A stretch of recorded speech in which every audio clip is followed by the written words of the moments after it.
Look, don't shoot me. I'm just a messenger. But I got a question. Why do people look like they got it all? I'm talking about money, power, body, success, but their life is really falling apart. Then on the flip side, why do some people have peace, discipline, and clarity, and they don't even have everything yet? And here's the truth that most people don't realize. Your life is not built on one thing, it's built on six. And here's the thing, if even one of those areas are weak, what it's going to do is silently sabotage the rest of your life. I'm talking about the kind of sabotage where you get success but you can't keep it, where you build relationships but they all fall apart, or where you make money but you still feel empty. So guess what I'm going to do? Today I'm going to break down the 6 key areas of life, and more importantly, what happens when one area is weaker than the other ones. Because the truth is, most people don't fail because of lack of effort. They fail from imbalance. Now, the first thing I'm going to talk about is the foundation, which is your spiritual life. Now, this is the core. This is your identity, your values, and your purpose. You see, this answers the question, why am I here?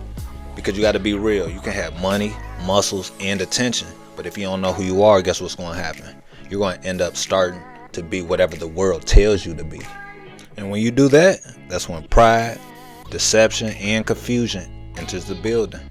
You see, when your spiritual life is strong, you have peace even when life becomes chaotic. You don't fold under pressure, and you stand on truth, not feelings.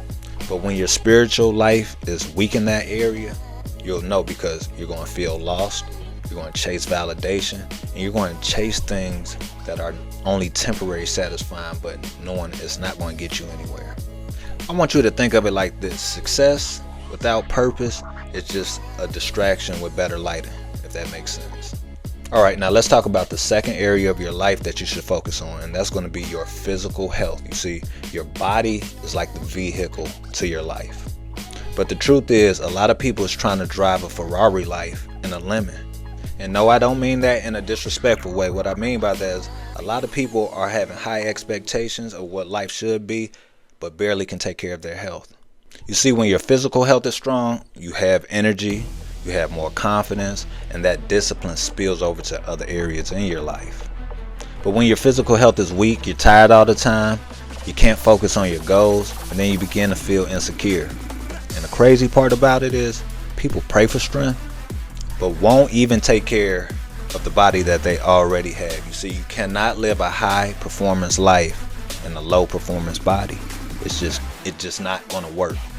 All right, now the next area I want to talk about is mental and emotional health. Now, this is the inner world of your life, meaning your thoughts, your reactions, and your discipline. Because listen, life is not just about what happens to you, but it's about how you respond.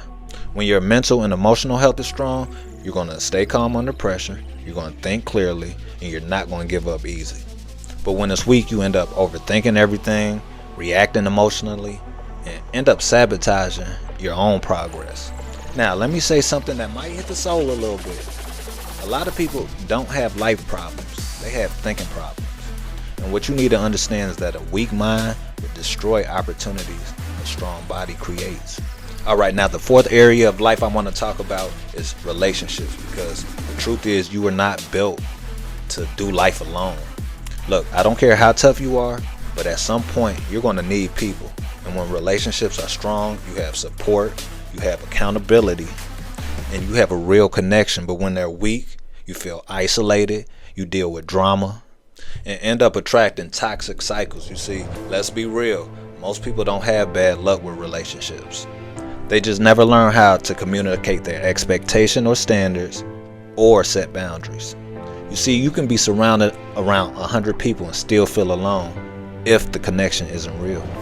Alright, now the fifth area I want to talk about is finances and career. And let's talk about some money. And I emphasize that because so many people love to say, money isn't everything, and that's true. But wait until them bills come. You see, when this area is strong, you have options, you have freedom, and you can help others. But when it's weak, you're stressed, you feel stuck, and you begin to operate in survival mode. You see, money doesn't define you, but it does affect your decisions. Because a lack of money is not just going to test your wallet, it's going to test your character. Alright, now the sixth and final area that we need to focus on that most people ignore is personal growth. Now I say that this is the area that most people ignore because this requires discipline, meaning reading, learning, improving, and staying consistent. You see, when this area is strong, you're able to evolve from where you started from, you're able to adapt to environments around you, and you keep leveling up. But when it's weak, you stay stuck, you keep repeating the same mistakes, and you waste potential. Alright, let me keep it real quick. A lot of people are not stuck, they're just undisciplined. And if you're not growing, you're slowly falling behind. That's just the truth. Alright, now let's talk about what happens when life is out of balance. Now this is where everything connects. And I say that because most people don't fail from lack of effort. They fail because one area is weak and they haven't been nurturing it. For example, strong money plus weak character equals self-destruction. Or strong body plus weak mind equals you fold under pressure. Or strong spirituality but no discipline equals you know the truth but you don't live it. Or strong relationships with no money equals a lot of love with a lot of stress. Or strong growth plus no relationships equals success feeling empty. You see, your strong areas can only carry your weak areas for so long. You can't do it forever. Eventually, that weak area will expose itself. So here's what I want you to do. And be honest with yourself. Rate yourself from 1 to 10 in each area. Spiritual, physical, financial, mental, relationships, and personal growth. Now, I want you to look at your lowest scores. Now, that's going to be the area that's quietly holding your life back. Not forever, but for right now. And if you just focus on strengthening those 1 or 2 areas, you don't just improve that part of your life, you elevate everything else. Alright, let's go a little deeper for a second. I want to talk about what society values versus what Jesus' truth is. Because everything we just talked about, those 6 areas of life, society will use those to measure your value. But guess what? Good news. Jesus uses those areas very differently. Meaning society will rank you based off your strongest visible area. I can't make this up. Meaning if you have money, you're important. But if you don't, you're worthless or you're a pawn. Or if you look good, you're attractive or you matter, opposed to someone who has less aesthetics. Or how about if you're popular, you're valuable, but if you're not popular, you're a black sheep or outcasted. Or if you're successful, you finally made it, but if you're not successful at your goals, you're a failure. But here's the problem. Society only values what they can see. So if you're struggling mentally, growing spiritually, or building quietly, they're going to overlook you. Or even worse, undervalue you. You see, society doesn't measure your worth, they measure your visibility. Now, let's flip it because Jesus doesn't start with your performance. He starts with your identity. You see, he doesn't base value on your body, your money, or your success. No, your value is based on the fact that you were created on purpose, that you were loved before you perform, and that you were worth dying for. Now, let that sink in. Because before you got your life together, before you fixed your habits, and before you proved anything, you already had value. Now, here's where people get confused. You start improving your life and slowly you start letting your progress become your identity.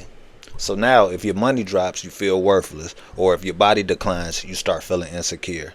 Or if people leave, you start feeling empty. Why? Because you tied your value to unstable areas. So let me be clear. You should build on all 6 areas of life, but never base your worth on them. And I say that because your discipline, your growth, and your stewardship, they all matter. But your value, that was already decided. So yes, work on your life like it matters, but never forget that your worth was settled before you even started. So when you go back and rate those 6 areas, don't do it out of a place of insecurity, but do it from a place of responsibility. Not, I'm not enough, but I've been given something valuable, so let me build it right. So always remember, your life doesn't rise to your strongest area. It falls to your weakest one. But your value, that's never up for negotiation. As always, I hope this message helped at least one person. I will be back at you again tomorrow with another one. Until then, I need you to keep that head on the swivel. Love yourself and only help who wants to be helped. I love y'all. I'm out.